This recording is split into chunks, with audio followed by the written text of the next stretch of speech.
जय हिंद दोस्तों। स्वागत है आपका अपने YouTube चैनल गणित ज्ञानी में।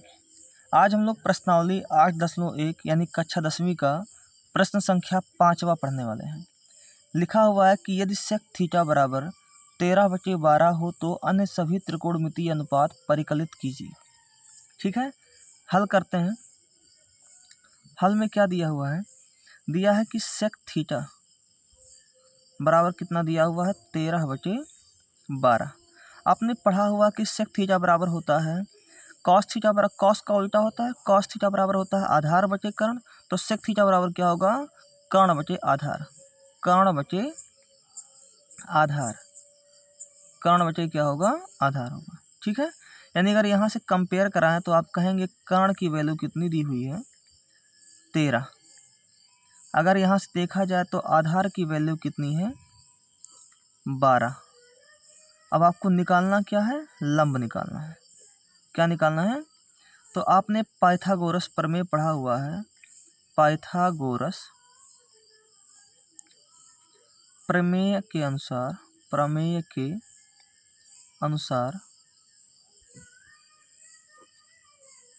क्या है पाइथागोरस प्रमेय?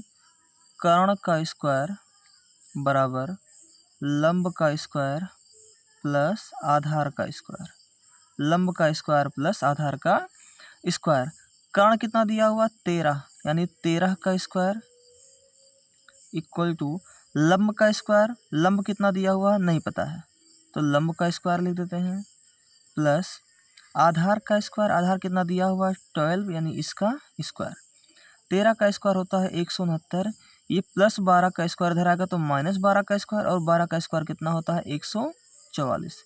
ये बराबर किसके आएगा? लंब का स्क्वायर। 144 में 169 में से 144 जाएगा 25 आएगा, और ये स्क्वायर इधर आएगा तो क्या बना देगा? रूट, यानी कि रूट 25 बराबर क्या आएगा? लंब। रूट 25 का मान क्या आता है? 5। ये बराबर क्या आया?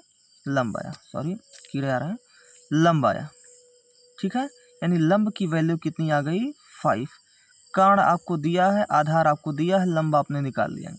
आपको अन्य त्रिकोणमितीय अनुपात बताना है, मतलब सेक दिया हुआ है, आपको साइन थीटा निकालना है, आपको कॉस थीटा निकालना है, आपको टेन थीटा निकालना है, आपको कॉट थीटा निकालना है, आपको सेक तो निकला हुआ है, आपको कोसेक थीटा निकालना है। कोसेक थीटा निकालना है। इतना त्रिकोणमितीय अनुपात आपको फाइंड आउट करना है। आप कहेंगे साइन थीटा का मान होता है लंब बटे कर्ण।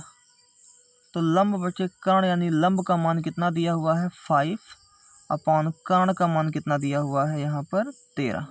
तो कर्ण का मान कितना है? 13। यही हमारा क्या हो गया? आंसर। कॉस थीटा बराबर होता है आधार बटे कर्ण। आधार बटे कर्ण। आधार की वैल्यू कितनी दी हुई है? आधार आपने निकाला है 12, और बटे कर्ण कितना दिया हुआ है आपका? 13, यानी 12/13 आपका क्या होगा? आंसर होगा। अगर टेन थीटा की बात की जाए तो टेन थीटा बराबर क्या होता है? लंब बटे आधार।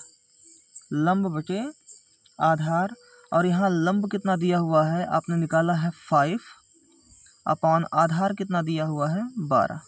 ठीक है, इसी तरह के कॉट थीटा का मान निकाल लें तो टेन का उल्टा कॉट होता है, यानी कि आधार बटे लंब। आधार बटे लंब होगा, और आधार कितना दिया हुआ है? 12 बटे लंब कितना है? 5। कोसेक थीटा का मान करें तो आप कहेंगे लंब बटे कर्ण होता है साइन, और उसी का उल्टा होता है कॉस, यानी कि कर्ण बटे लंब। कर्ण बटे कितना? लंब। कर्ण की वैल्यू कितनी है? 13 बटे लंब कितना है? 5। ये मेरे अन्य त्रिकोणमितीय अनुपात निकल गया, और यही आपके प्रश्न का क्या है? उत्तर है। आशा करता हूँ कि आपको ये प्रश्न समझ में अच्छे से आया होगा। मिलते हैं नेक्स्ट वीडियो में नेक्स्ट क्वेश्चन के साथ। जय हिंद।